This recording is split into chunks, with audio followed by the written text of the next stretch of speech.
ผูกไว้เลยใช่ไหมโอ๊ต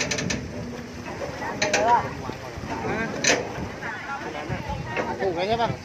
ตายแล้วก็ตีขาวเพื่อนผมไม่ได้ใครรับอ่ะ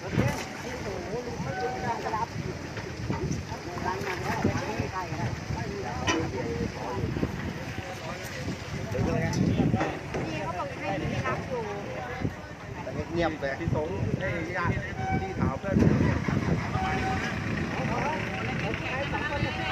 เรื่องปะไม้2 คน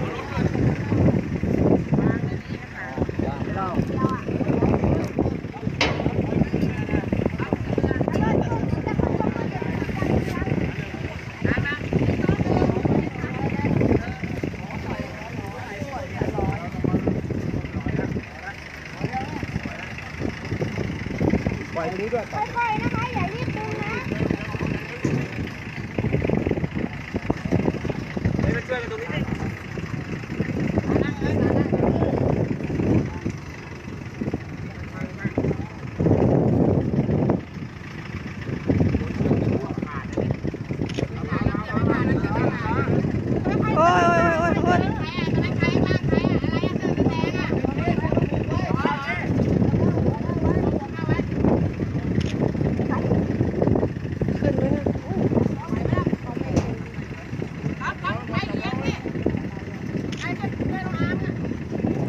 อุ้ยเชือกขาด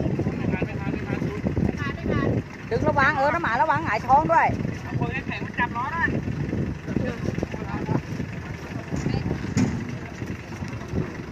พี่วาน